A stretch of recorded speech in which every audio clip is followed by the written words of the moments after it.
नमस्कार, news street Bihar Jharkhand देख रहे हैं आप और मैं हूं आपके साथ अंकुर पांडे। खबरों के विस्तार में चलेंगे। इससे पहले बड़ी खबर दिल्ली से, जहां पर NITI आयोग की बैठक जारी है, तो वहीं पीएम मोदी की अध्यक्षता में यह बैठक हो रही है। बैठक में ममता बनर्जी भी शामिल हुई है। इंडिया गठबंधन ने की है बैठक का बहिष्कार किया गया, तो इंडिया गठबंधन के द्वारा बैठक का यह बहिष्कार किया गया है। साथ ही साथ बैठक में फिलहाल ममता बनर्जी जरूर शामिल हुई है। तो जहां एक और इंडिया गठबंधन ने इसका बहिष्कार किया है, तो वहीं ममता बनर्जी इस बैठक में शामिल है।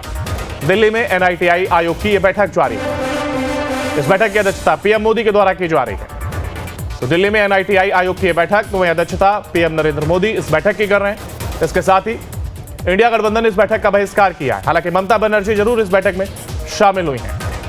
यानी कि एक और इंडिया गठबंधन का जहां बहिष्कार, तो वहीं ममता बनर्जी ने इस बैठक में हिस्सा लिया है, जो कि इंडिया गठबंधन का भी हिस्सा है। मगर इंडिया गठबंधन के बहिष्कार के बावजूद ममता बनर्जी ने इस बैठक में हिस्सा लिया है।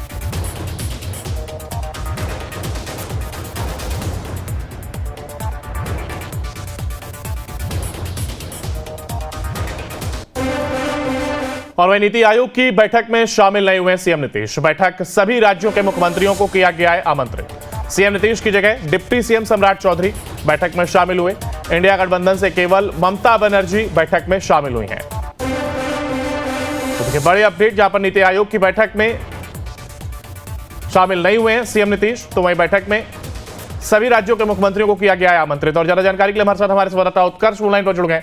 उत्कर्ष जी, की बैठक होती है, हालांकि जहां एक और सभी मुख्यमंत्रियों को न्योता दिया गया था, ऐसे में सीएम नीतीश की जगह डिप्टी सीएम के पहुंचने की ये बात सामने आई है। और बिल्कुल अंकुर, देखिए नीति आयोग की बैठक इस बार जो की गई है, इसकी अध्यक्षता खुद देश के प्रधानमंत्री करने वाले हैं। लेकिन इसमें तमाम राज्यों के मुख्यमंत्री और खासकर वित्त मंत्री जो होते हैं वो मौजूद रहते हैं। लेकिन पिछले बार भी ये तस्वीर नजर आई थी। उस वक्त मुख्यमंत्री नीतीश कुमार इंडिया अलायंस के साथ थे और उस बार वो नीति आयोग की बैठक में नहीं गए थे। लेकिन इस बार जब वो एनडीए गठबंधन के साथ हैं, उसके बाद भी वो कह सकते हैं बैठक का बहिष्कार किया। हालांकि उनके अलावा पार्टी के कई बड़े नेता गए हैं, लेकिन नीतीश कुमार ने ये साफ कहा है कि उन्हें कोई बैठक करनी थी जो तमाम नेताओं के साथ झारखंड प्रदेश को लेकर, इस वजह से वो नीति आयोग की बैठक में नहीं गए हैं। हालांकि इसके बदले बिहार के उप मुख्यमंत्री और वित्त मंत्री सम्राट चौधरी, बिहार के दूसरे उप मुख्यमंत्री विजय सिन्हा, इसके अलावा केंद्रीय मंत्री जो ललन सिंह है जेडीयू कोटे से, चिराग पासवान बिहार से, इसके अलावा जीतन राम मांझी, ये तमाम नेता मौजूद हैं। लेकिन मुख्यमंत्री नीतीश कुमार नहीं जा पाए। मुख्यमंत्री का साफ कहना है कई अहम कार्यक्रम पहले से बने हुए थे, इस वजह से नीति आयोग की बैठक में नहीं जा सका।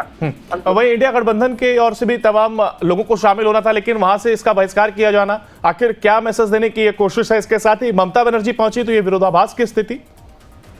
अब बिल्कुल देखिए, इंडिया गठबंधन ने पूरी तरीके से इसको बहिष्कार किया है। देखिए, इससे पहले भी अंकित चालीस का एक बयान आया था, जहां पर उन्होंने कहा था कि इस बार का जो बजट रहा उसमें और बिहार और इसके अलावा तेलंगाना के अलावा कोई ऐसे राज्य नहीं है जिसके लिए कोई अहम कार्य या अहम सूचना जो है वो दी गई है। इसके अलावा बजट में कुछ अलग से अनुदान दिया गया। तो जब देश के बारे में और राज्य के बारे में प्रधानमंत्री नहीं सोच रहे, तो इस नीति आयोग की बैठक का बहिष्कार करेंगे। देखिए, लेकिन अगर बात की जाए ममता बनर्जी की, तो कई बार सार्वजनिक मंच से भी प्रधानमंत्री ने कहा है कि भले अलग अलग बातों पर मतभेद हुआ है, लेकिन ममता बनर्जी से कभी मतभेद नहीं रहा है। और ममता बनर्जी जो है वो कई बार बैठकों में शामिल हो चुकी है। चलिए, बहुत शुक्रिया फिलहाल आपका हमारे साथ जुड़ने के लिए, तमाम जानकारी को साझा करने के लिए। देखिए, सीएम नीतीश की जगह जहां एक और डिप्टी सीएम सम्राट चौधरी ने बैठक में हिस्सा लिया है, तो वहीं इंडिया गठबंधन ने नीति आयोग की इस बैठक से दूरी जरूर बनाई है। हालांकि इंडिया गठबंधन का हिस्सा ममता बनर्जी भी है, मगर उन्होंने बैठक में हिस्सा लिया है।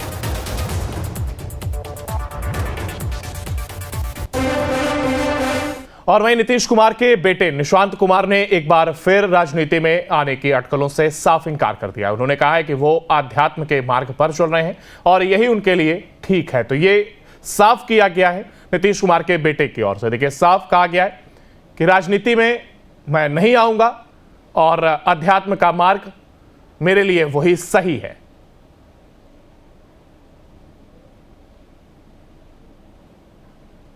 निकले हैं आप? ये भी मैं आध्यात्मिक दृष्टिकोण से आया हूँ। जो मोबाइल पे मैं हरे रामा हरे कृष्णा सुनता हूँ, तो उसके लिए स्पीकर खरीदने आया हूँ ताकि उस पर और अच्छा से सुन सकूँ। जी सर, कहा जा रहा था कि निशांत जी आएंगे राजनीति। कह रहे चलो आध्यात्मिक पथ पे चल रहा हूँ।